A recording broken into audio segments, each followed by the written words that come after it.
4. Al-Jahjah. Al-Jahjah merupakan salah satu figur misterius dalam hadis-hadis akhir zaman, namun kehadirannya disebut secara tegas oleh Nabi Muhammad SAW.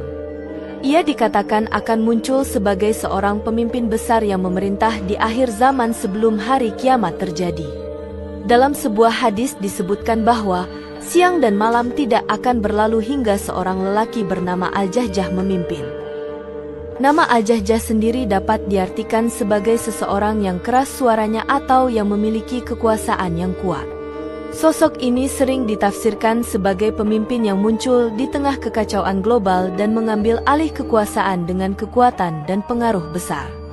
Tidak banyak yang mengetahui asal-usulnya secara detail, namun ada riwayat yang menyebut bahwa ia berasal dari kalangan budak atau lapisan sosial yang rendah sebelum diangkat menjadi pemimpin. Kepemimpinan Al-Jahjah menandai perubahan besar dalam struktur kekuasaan dunia. Ia bukan pemimpin spiritual seperti Imam Mahdi atau Nabi Isa, melainkan penguasa yang membawa perubahan sosial politik secara drastis. Hadis yang menyebut bahwa ia menggiring manusia dengan tongkatnya. Itu menunjukkan bahwa kepemimpinannya otoriter dan tegas. Tongkat di sini bisa dimaknai secara simbolik sebagai alat kekuasaan, dominasi, dan kendali terhadap rakyatnya.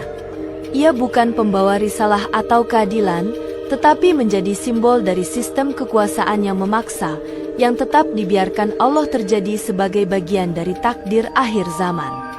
Masyarakat dunia pada saat itu akan tunduk karena mencari keamanan dan kestabilan meskipun mengorbankan kebebasan.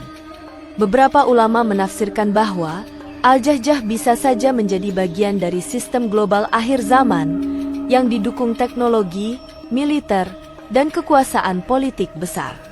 Sosok ini bukan hanya individu, tetapi mewakili bentuk pemerintahan yang keras yang diterima masyarakat karena krisis yang mendalam dan kelelahan terhadap kekacauan.